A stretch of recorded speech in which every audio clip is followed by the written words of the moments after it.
ആദ്യം തന്നെ ഡോക്ടർ ചന്ദ്രിക സുരേന്ദ്രൻ്റെ പ്രഭാഷണം ആരംഭിക്കുന്നതിന് മുമ്പായിട്ട് തന്നെ ചന്ദ്രിക സുരേന്ദ്രൻ്റെ പൊന്നാട അണിയിക്കുന്നതിന് വേണ്ടി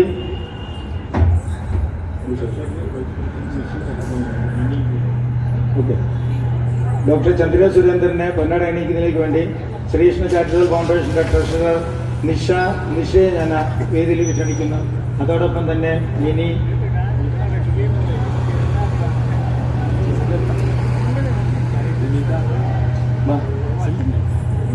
കേട്ടോ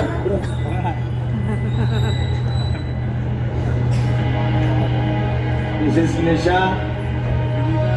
മിനി നല്ലൊരു ഗൈഡ് കൊടുത്താട്ടെ.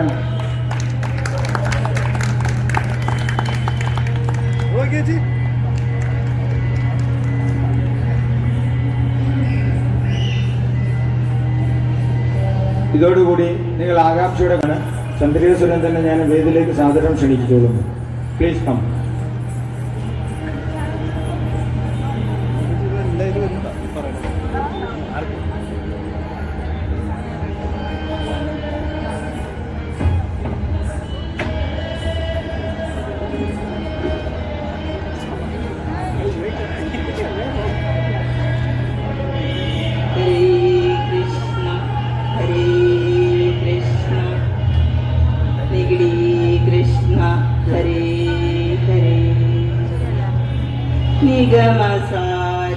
നിഗമസാരമതായൊരു വസ്തു നീ നിഗടി തന്നിലമാർന്നിതു കൃഷ്ണനായി അഗതിയായിടുമെന്നെയുമിന്നഹോ വിഗതരാഗവിശുദ്ധനദാകണി.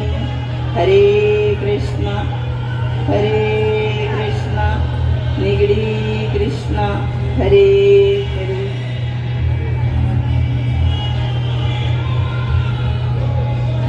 സംപൂജ്യരായ ഭക്തർ എല്ലാവർക്കും എൻ്റെ വിനീത നമസ്കാരം. ഇന്ന് ശ്രീകൃഷ്ണ ക്ഷേത്രം നികിടിയുടെ തിരുവുത്സവത്തിൻ്റെ 2ാം ദിവസം. ഇന്നൊരു പ്രഭാഷണം നടത്തുവാൻ അവസരം ലഭിച്ചത് ഈശ്വര നിയോഗമായി കരുതുന്നു. ഭഗവത് നാമം അമൃത സ്വരൂപം. ഭഗവത് നാമത്തെ കുറിച്ച് നാം ചിന്തിക്കുമ്പോൾ ആരാണ് ഈ ഭഗവാൻ? ഭഗവാൻ എന്ന് പറയുന്നത് ആരാണ്? സംസ്കൃതത്തിൽ നിന്ന് ഉത്ഭവിച്ച ഒരു പദമാണ് ഭഗവാൻ എന്നത്. ദൈവം എന്നാണ് അർത്ഥം. ഐശ്വര്യസ്യ സമഗ്രസ്യ ധർമ്മസ്യ യശസ്രിയ ജ്ഞാനവൈരാഗ്യയോം ചൈവ ഷണ്ണാം ഭഗ യതിരിതം യസ്മിൻ ഷണ്ണാൻ ഭഗവാനസ്തി ഭഗവാൻ സ ഇതി കഥ്യതേ. സമ്പൂർണ്ണ ഐശ്വര്യം, ധർമ്മം, യശസ്, ശ്രേയസ്, വൈരാഗ്യം, മോക്ഷം, ഇങ്ങനെ 6 ഭഗങ്ങൾ ചേർന്നവനാണ് ഭഗവാൻ. ബുദ്ധമത പ്രകാരം ബുദ്ധ ഭഗവാൻ എന്ന് നമ്മൾ പറയാറുണ്ട്. ആസക്തിയെ അതിജീവിച്ചവൻ, അജ്ഞതയെ കീഴടക്കിയവൻ, കാമത്തെ കീഴടക്കിയവൻ, അധ്യാത്മിയെ കീഴടക്കിയ വ്യക്തി എന്നാണ് ഭഗവാൻ എന്ന ശബ്ദം കൊണ്ട് ബുദ്ധമതം അർത്ഥമാക്കുന്നത്.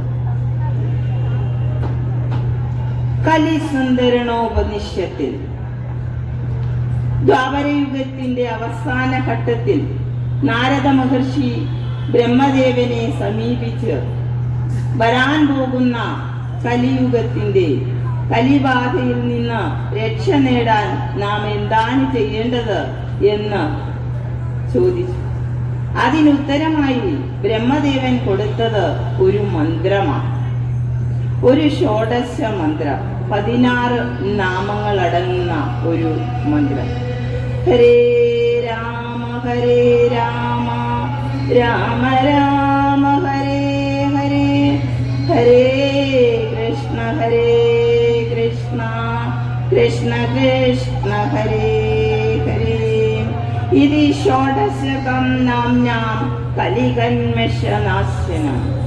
കലികാലത്തുണ്ടാകുന്നതായ മലീമസമായ എല്ലാ ദുരിതങ്ങൾക്കും കഷ്ടതകൾക്കും പാപങ്ങൾക്കും എല്ലാം ഒരു പരിഹാരമാണ് ഈ മന്ത്രം. വേദശാസ്ത്രാദികളിൽ പോലും ഇത്രയും വിശേഷപ്പെട്ട ഒരു മന്ത്രമില്ല. ഈ മന്ത്രം നാം നിരന്തരം ജപിച്ചുകൊണ്ടിരുന്നാൽ മേഘങ്ങളിൽ നിന്ന് മാറിയ സൂര്യൻ എങ്ങനെയാണ് നമുക്ക് അധികമായി പ്രകാശത്തെ തരുന്നത്, അതേപോലെ തന്നെ നാമോച്ചാരണം കൊണ്ട് പരമചൈതന്യം പ്രശോഭിക്കും. എല്ലാ സർവ കലികാല പാപങ്ങളെയും ദുരിതങ്ങളെയും കഷ്ടതകളെയും എല്ലാം ഇല്ലാതാക്കും എന്ന് ഉപനിഷത്ത് പറയുന്നു. പേരായിരം പ്രതിഭയായിരമിഞ്ഞവറ്റിൽ ആരാലും വിഷയമായിരമാം പ്രപഞ്ചം. നാം ഈ പ്രപഞ്ചത്തിലേക്കൊന്ന് കണ്ണു തുറന്നു നോക്കിയാൽ എല്ലാറ്റിനും നാമമുണ്ട്, എല്ലാറ്റിനും രൂപവുമുണ്ട്. ഇതെല്ലാം വിവിധങ്ങളായ നാമങ്ങൾ, പലതിനും വിവിധങ്ങളായ നാമങ്ങളും വിവിധങ്ങളായ രൂപങ്ങളും. ഇതൊക്കെ നമ്മൾ സങ്കല്പിച്ച് ഉറപ്പിച്ച് അല്ലെങ്കിൽ നേരത്തെ പരിചയമുള്ള ഒരു നാമം കേട്ടാൽ, ഇപ്പോൾ നമ്മൾ കേൾക്ക ഒരാൾ പറയാണ് ചക്ക. ചക്ക എന്നൊരു വാക്ക് പറയുമ്പോൾ തന്നെ നമ്മളുടെ മനസ്സിൽ നമ്മൾക്ക് പ്രത്യക്ഷമായിട്ട് തന്നെ ആ ചക്കയുടെ രൂപവും ആ ചക്കയെയും നമുക്ക് മനസ്സിലാക്കാം. എന്നാൽ നമുക്ക് അറിയാൻ പാടില്ലാത്ത ഒരു വസ്തുവിന്റെ നാമം ഉച്ചരിച്ചാൽ നമ്മൾക്ക് അറിയാൻ കഴിയുകയില്ല. എന്നാൽ ഇത് ഒരു പരമചൈതന്യം, വൈവിധ്യമാർന്ന നാമങ്ങൾ രൂപങ്ങളൊക്കെ ആണെങ്കിലും ഇതിലെല്ലാം ഒന്നായി ഒരു ഭഗവത് ചൈതന്യം, ഒരു പരബ്രഹ്മ ചൈതന്യം നിലനിൽക്കുന്നുണ്ട്. അത് ഒന്നാണ്. നമുക്കറിയാം, ജലാശയങ്ങൾ പലതുണ്ട്. കിണറുണ്ട്, കുളമുണ്ട്, പൊയ്കയുണ്ട്, നദിയുണ്ട്, ആറുണ്ട്, സമുദ്രം. ഇതിനെല്ലാത്തിൻ്റെയും രൂപവും വ്യത്യാസമാണ്, അതിൻ്റെ എല്ലാം നാമവും വ്യത്യാസമാണ്. എന്നാൽ അതിൻ്റെ ആന്തരസത്തയായ ജലം എല്ലാറ്റിലും ഏതു നാമത്തിൽ പറയുന്ന ഏത് നദിയുടെ പേര് പറഞ്ഞാലും വേറൊരു നദിയുടെ പേര് പറഞ്ഞാലും കിണറ്റിലെ ആയാലും കുളത്തിലെ ആയാലും എല്ലാം ജലം ഒന്നു തന്നെയാണ്. ഇങ്ങനെ ഒന്ന് തന്നെയായ ജലം, അതുപോലെ തന്നെ നമ്മുടെ ഒന്ന് തന്നെയായ ചൈതന്യമാണ്. ഈ പരമാത്മ ചൈതന്യത്തിന്റെ ഭാഗമാണ് നാം ഓരോരുത്തരും, സകല ജീവികളും. എന്നാൽ ഇതൊക്കെ സാക്ഷാത്കാരം ലഭിച്ചവർക്ക്, സത്യസാക്ഷാത്കാരം ലഭിച്ചവർക്ക് ഇതെല്ലാം മനസ്സിലാകും, അവർക്കിതിൽ സംശയങ്ങളില്ല. എന്നാൽ സാധാരണക്കാരായ നമുക്ക് ഏതു ദൈവമാണ് അല്ലെങ്കിൽ ഏതു നാമമാണ് നമ്മെ രക്ഷിക്കുക, നമുക്ക് സംശയമാണ്, അല്ലെ? ഏതു ദേവതയാണ്, ഏത് നാമമാണ് നമുക്ക് രക്ഷയായിട്ട് വരുന്നത്? നമ്മുടെ ദുരിതത്തിൽ, നമ്മുടെ കഷ്ടത്തിൽ, നമ്മുടെ ദുഃഖത്തിൽ ആരാണ്, ഏത് നാമമാണ്, ഏത് ദേവതാരൂപമാണ് നമ്മളെ രക്ഷിക്കാൻ വരുന്നത് എന്ന് നമ്മൾക്ക് അറിയുന്നില്ല. നമ്മൾ വിചാരിക്കുന്നു കൈലാസ പർവ്വത മുകളിൽ പാർവതി സമേതനായിരിക്കുന്ന ശ്രീ പരമേശ്വരനാണോ, അനന്തശായിയായിരിക്കുന്ന ലക്ഷ്മി നാരായണനാണോ, സർവശക്തിമയിയായ ആദിപരാശക്തിയാണോ, വിഘ്നേശ്വരനാണോ, മുരുകനാണോ, ശ്രീ അയ്യപ്പനാണോ? ആരാണ് നമ്മെ രക്ഷിക്കുക? ഏത് നാമമാണ് നമ്മെ രക്ഷിക്കുക? ഏതു ദേവതാരൂപം നമ്മെ രക്ഷിക്കാനെത്തും? ഇത് നമ്മൾക്ക് അറിയുന്നില്ല. ഇത് സത്യസാക്ഷാത്കാരം ലഭിച്ചവർക്ക് അതിലൊരു സംശയവും ഇല്ല. ഒരു യാചകൻ ഒരു സ്റ്റേജിൽ ഒരു രാജാവിന്റെ വേഷം കെട്ടി അഭിനയിക്കുന്നു എന്ന് വിചാരിക്കുക. വളരെ അസാധാരണമായ തന്മയത്വത്തോടുകൂടി ആ യാചകൻ ആ രാജാവിന്റെ വേഷം അഭിനയിക്കുന്നു. കാണുന്ന കാണികളെല്ലാം സന്തോഷിക്കുന്നു, അവർ അഭിനന്ദിക്കുന്നു. എന്നാൽ യാചകൻ ഒരിക്കലും രാജാവല്ല, രാജാവ് യാചകനുമല്ല. നമ്മളുടെ മനസ്സിൽ രണ്ടും രണ്ടാണ്. എന്നാൽ ഇവരുടെ രണ്ട് ജീവാത്മാക്കളിലും ഉൾക്കൊള്ളുന്ന വ്യക്തി ഒന്നു തന്നെയാണ് എന്ന് അറിയാത്തത് കൊണ്ട് അറിയുന്നത് വരെയും കാണികളായ നമ്മൾക്ക് ഇവർ രണ്ടും രണ്ടായിരിക്കും. ഇനിയും എങ്ങനെ നമുക്ക് ഇത് അനുഭവിക്കാൻ സാധിക്കും? നമുക്കറിയുന്നില്ലല്ലോ, നമുക്കെങ്ങനെ ഇത് അറിയാൻ സാധിക്കും? തന്നിൽ നിന്നന്യമല്ലാതെ എന്നു കാണുന്നു സർവവും, അന്നേതു ശോകമന്നേതു മോഹം ഏകത്വദൃക്കിന്. സർവചരാചരങ്ങളിലും വസിക്കുന്നത് ഒരു പരമാത്മാവ് തന്നെ. ആ പരമാത്മാവിലും സർവചരാചരങ്ങളിലും സർവഭൂതങ്ങളിലും ഒരു പരമാത്മാവ്. ആ ഒരു പരമാത്മാവിൽ സർവഭൂതങ്ങളും ഒന്നിച്ചിരിക്കുന്നു. ഞാൻ എന്ന് നാം പറയുമ്പോൾ ഹരിനാമകീർത്തനത്തിൽ പറയുന്നു, ഞാൻ എന്ന ഭാവമതു തോന്നായ വേണമിക, തോന്നുന്നതാകിൽ അഖിലം ഞാനിതെന്ന വഴി തോന്നേണമേ വരദ. ഞാൻ എന്ന ഭാവം തോന്നാൻ പാടില്ല. അഥവാ തോന്നുകയാണെങ്കിൽ ഈ കാണുന്നതെല്ലാം തന്നെ അഖിലവും ഞാനാണ് എന്ന വഴി തോന്നണം. അങ്ങനെ സർവത്തിനെയും ഒന്നായി കാണാൻ കഴിയുന്ന ഏകത്വ ദൃക്കിന് ഒരു മോഹവുമില്ല, ഒരു ശോകവുമില്ല. മോഹശോകങ്ങളില്ലാതെ സമമാനസനായി വർദ്ധിക്കാൻ സത്യസാക്ഷാത്കാര സാധകന് കഴിയുന്നു. ഇനിയും നാം എങ്ങനെ നാമം ജപിക്കണം? അതിനും നമ്മൾക്ക് ഗുരുക്കന്മാർ പറഞ്ഞു തന്നിട്ടുണ്ട്. നമ്മളൊക്കെ എപ്പോഴും നാമം ജപിക്കുന്നവരാണ്. നാം നാമം ജപിക്കുന്നത് എങ്ങനെ ജപിക്കണമെന്നാണ് ശ്രീനാരായണ ഗുരു ആത്മോപദേശ ശതകത്തിൽ പറയുന്നത്. മന്നമലർ കൊയ്തു മഹേശ പൂജ ചെയ്യും മനുജനു മറ്റൊരു വേല ചെയ്തിടേണ്ട.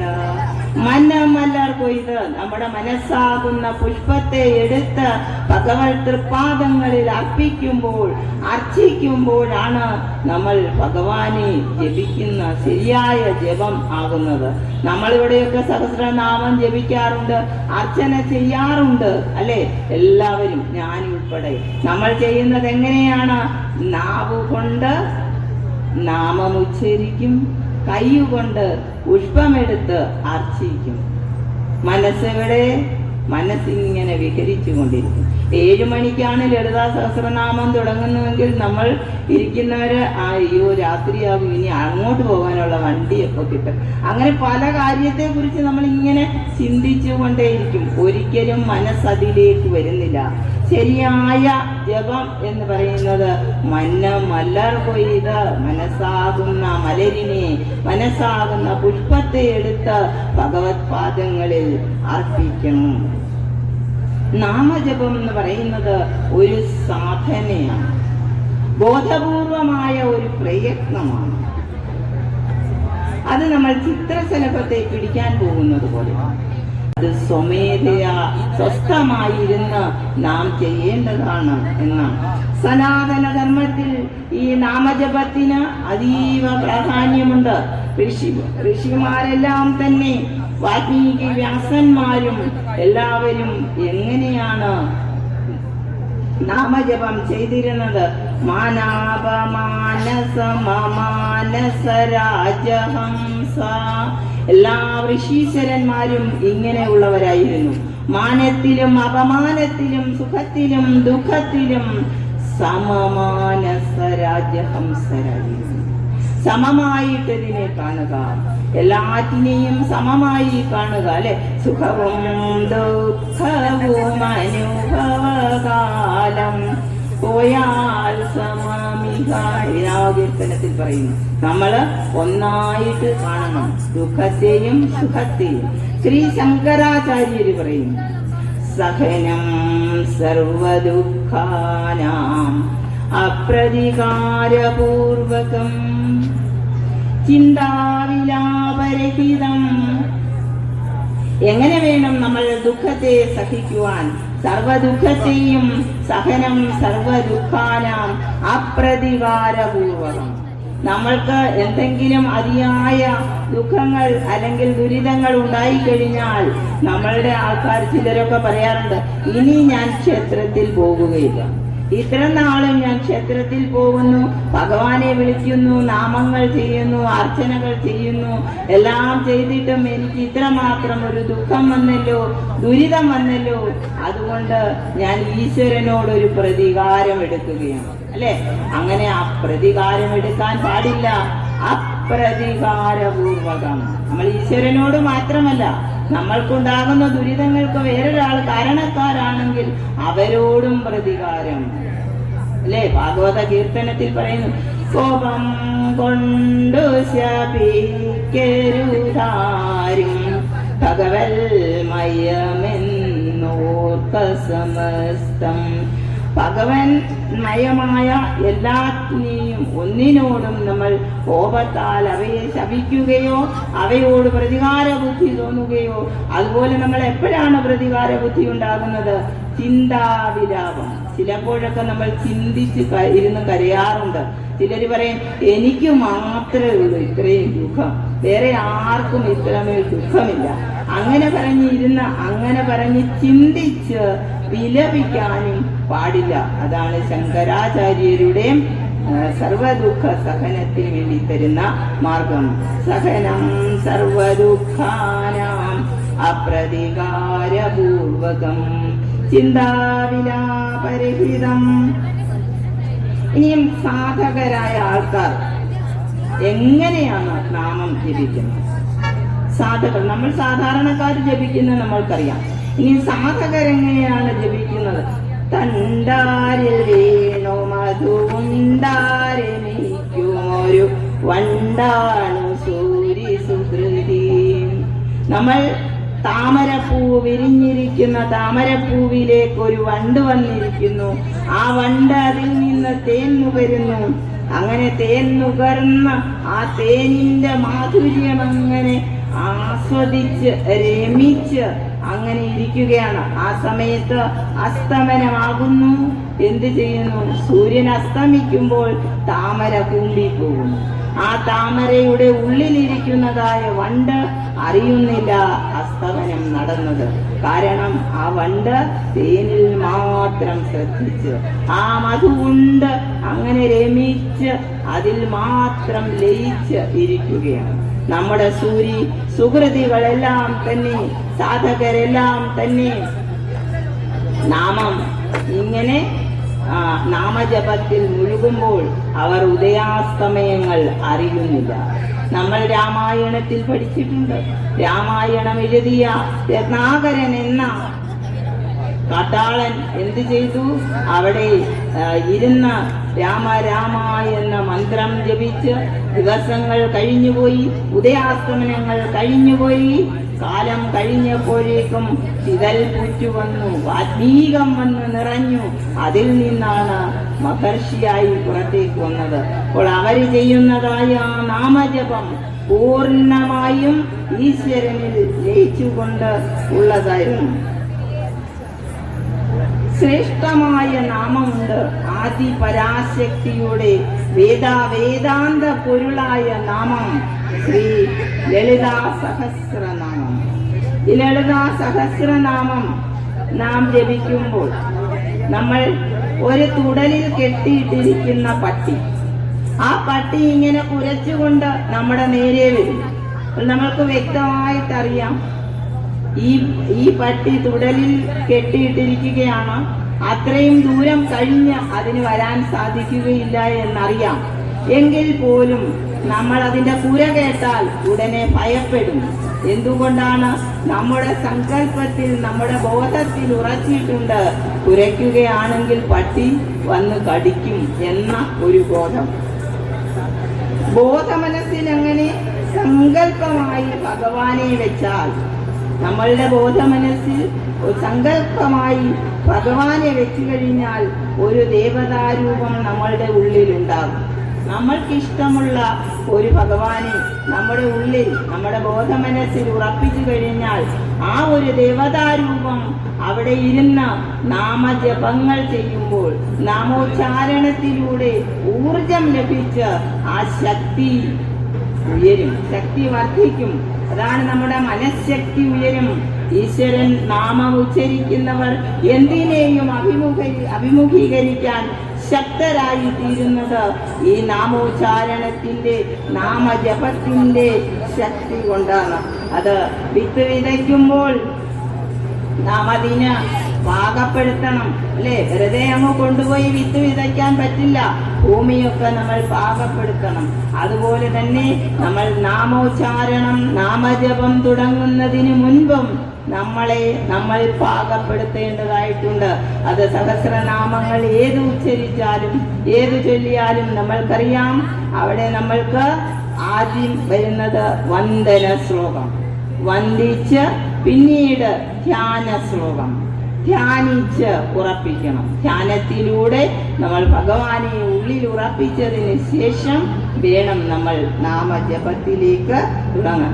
യാതൊന്നു കാൺമതതു നാരായണ പ്രതിമ, യാതൊന്നു കേൾപ്പതതു നാരായണ ശ്രുതികൾ, യാതൊന്നു ചെയ്വതതു നാരായണാർച്ചനകൾ, യാതൊന്നതൊക്കെ ഹരി നാരായണായ നമ.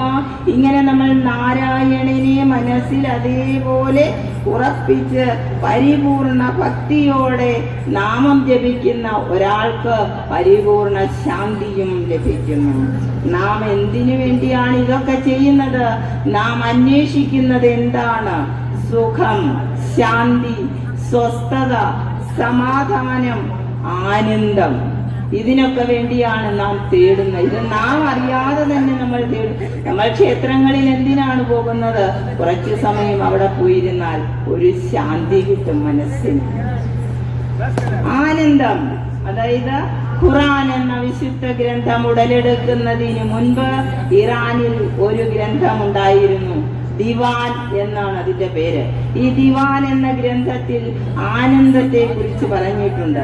ആനന്ദം എന്നത്, അല്ലെങ്കിൽ സന്തോഷം എന്നത് പല സ്ട്രീറ്റുകളിൽ, നാൾക്കവലകളിലൊക്കെ ഇങ്ങനെ അലഞ്ഞുകൊണ്ടേയിരിക്കുകയാണ്. അത് എന്തിനു വേണ്ടിയാണ്? നമ്മളെ അന്വേഷിച്ച് ആനന്ദം ഇങ്ങനെ നടക്കുകയാണ്. നമ്മളും ആനന്ദത്തെ അന്വേഷിച്ച് തേടി നടക്കുകയാണ്. പക്ഷേ നമ്മൾ പോകുന്ന വഴിക്ക് വിപരീതമായ വഴിയിലായിരിക്കാം ആനന്ദം സഞ്ചരിക്കുന്നത്. കാരണം ആനന്ദം, ഇപ്പോൾ നമ്മൾ എന്തിനെങ്കിലും ഒരു സുഖം കണ്ടുകിട്ടിയാൽ ആ സുഖം സ്ഥിരയല്ല. ലക്ഷ്മി പോലും അസ്ഥിരയാണ്. അപ്പോൾ അങ്ങനെ സ്ഥിരമല്ലാതെ വരുമ്പോൾ നമ്മൾ വീണ്ടും അതിനെ അന്വേഷിച്ചു കൊണ്ടേയിരിക്കും. അപ്പോൾ ഇങ്ങനെ ആനന്ദത്തെ നമുക്ക് ലഭിക്കുന്നില്ല. എന്തുകൊണ്ട് ലഭിക്കുന്നില്ല? അത് കാരണം നാം ഒക്കെ വിചാരിച്ചിരിക്കുന്നത് ആനന്ദം എന്ന് പറയുന്നത് ഒരു മരത്തിൽ നിന്ന് പറിച്ചെടുക്കുന്ന ഫലമല്ല. അത് ആനന്ദം നാം തന്നെ നട്ടു വളർത്തണം. നാം തന്നെ അതിന്റെ വിത്തിട്ട്, ജലം കൊടുത്ത്, സൂര്യപ്രകാശം കൊടുത്ത്, വളമിട്ട് ആ വൃക്ഷത്തെ നട്ടു വളർത്തി പാകമാകുമ്പോൾ അതിൽ നിന്ന് ഒരു ഫലമുണ്ടാകണം. എങ്കിൽ മാത്രമേ ആ ആനന്ദം നമ്മൾക്ക് ലഭിക്കുകയുള്ളൂ. നാമജപത്തിന്റെ പ്രാധാന്യം നമ്മൾ നോക്കുകയാണെങ്കിൽ ഉപാസനാ മാർഗങ്ങൾ ആണ്. നമുക്ക് ഉപാസനാ മാർഗങ്ങളുണ്ട്. ധ്യാനം, യാഗം, പൂജ, നാമസങ്കീർത്തനം. ഇതിൽ ഈ ധ്യാനം എന്നത് സത്യയുഗത്തിൽ എത്രയും പെട്ടെന്ന് എല്ലാ ഋഷിമാരും സത്യയുഗത്തിൽ ആർജിച്ചെടുത്തതാണ് ധ്യാനം. കാരണം അന്നത്തെ മനുഷ്യരുടെ മനസ്സ് വളരെ നിർമ്മലമായിരുന്നു, പരിശുദ്ധരായ മനുഷ്യരായിരുന്നു അന്നുണ്ടായിരുന്നത്.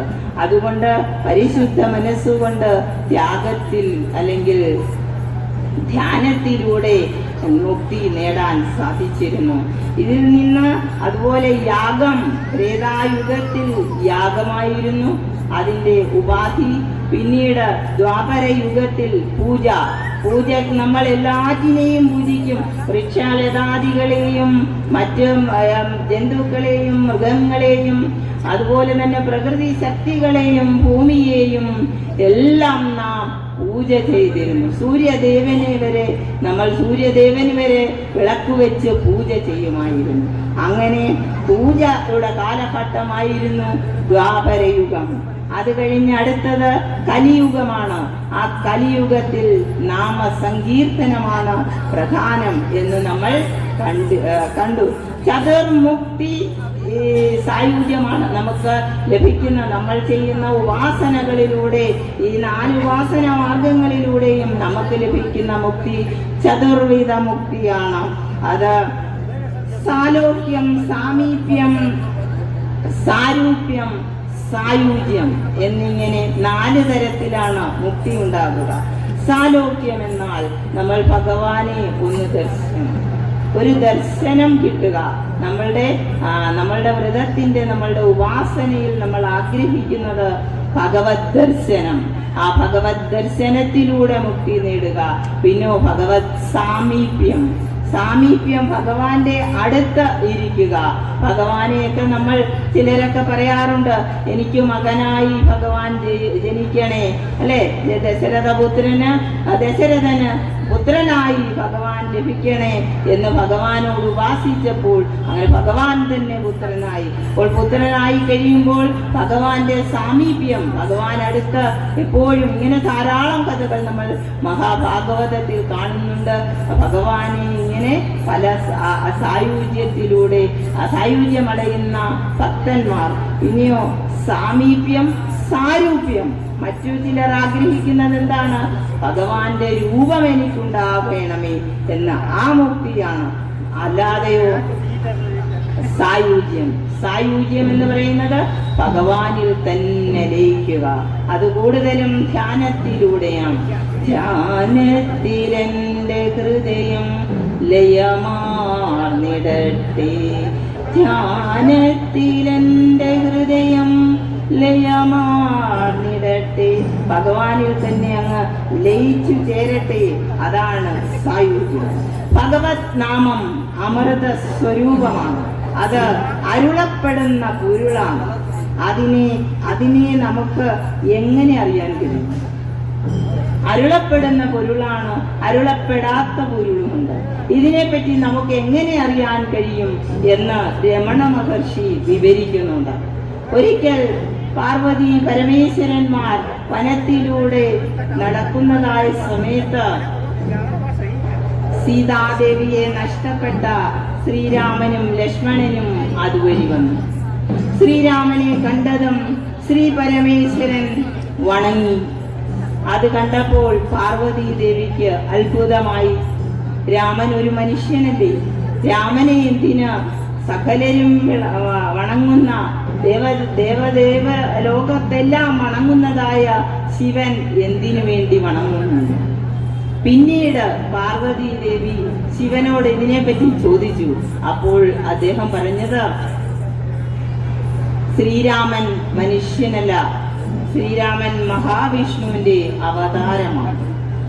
ഈ ലൗകിക ജീവിതത്തിൽ വന്ന് സീതാദേവി നഷ്ടപ്പെട്ടപ്പോൾ മനുഷ്യ ജന്മമായതുകൊണ്ട് മനുഷ്യരനുഭവിക്കുന്ന പോലെ ദുഃഖം അനുഭവിക്കുകയാണ്.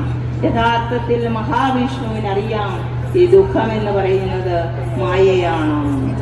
എന്നാൽ ഈ ഉത്തരം കൊണ്ട് പാർവതി ദേവി സംതൃപ്തയായില്ല.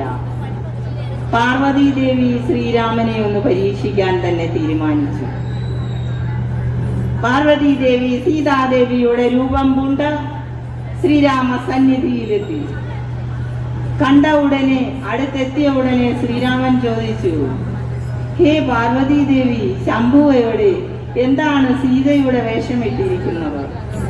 അബദ്ധം പറ്റിയ പാർവതീദേവി ജാള്യതയോട് സംഭവിച്ചതെല്ലാം പറഞ്ഞു. ഞാൻ ശ്രീരാമൻ മഹാവിഷ്ണുവാണെന്ന് അറിയാൻ വേണ്ടിയൊന്ന് പരീക്ഷണത്തിനായി വന്നതാണ് എന്ന് പറഞ്ഞു. അപ്പോൾ ശ്രീരാമൻ പറഞ്ഞു, നാം എല്ലാം ശിവന്റെ ഓരോരോ രൂപങ്ങൾ മാത്രമാണ്. നാം അദ്ദേഹത്തെ കാണുമ്പോൾ വണങ്ങുന്നു, കാണാത്തപ്പോഴോ അല്ലാത്തപ്പോൾ നാം സ്മരിക്കുന്നു. നാം ഭഗവാനെ സ്മരിക്കുന്നു. അറിയപ്പെടാത്ത പൊരുളാണ് ആ ഭഗവാൻ എന്ന് പറയുന്നത്. എന്നാൽ അറിയപ്പെടുന്ന പൊരുൾ എവിടെ?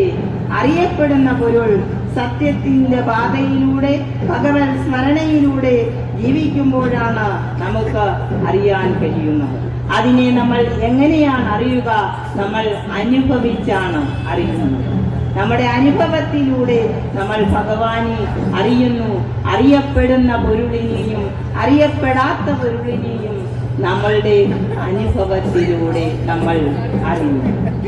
ഓം പൂർണ്ണമദ പൂർണ്ണമിദം പൂർണ്ണാത് പൂർണ്ണമുദച്യതേ പൂർണ്ണസ്യ പൂർണ്ണമാദായ പൂർണ്ണമേവാവശിഷ്യതേ. ഓം ശാന്തി ശാന്തി ശാന്തി. ഇത്രയും സമയം എൻ്റെ ഈ വാക്കുകൾ സശ്രദ്ധം കേട്ടുകൊണ്ടിരുന്ന എല്ലാ ഭക്തർക്കും എൻ്റെ അഗൈതവമായ നന്ദി. അതോടൊപ്പം ഇന്ന് എനിക്കിവിടെ ഒരു പ്രഭാഷണം നടത്താൻ അവസരം നൽകിയ ശ്രീകൃഷ്ണ ചാരിറ്റബിൾ ഫൗണ്ടേഷൻ ഭാരവാഹികൾക്ക് ഉള്ള ഹൃദയംഗമമായ നന്ദി അറിയിച്ചുകൊള്ളുന്നു. ഒരിക്കൽ കൂടി എല്ലാവർക്കും നന്ദി, നമസ്കാരം.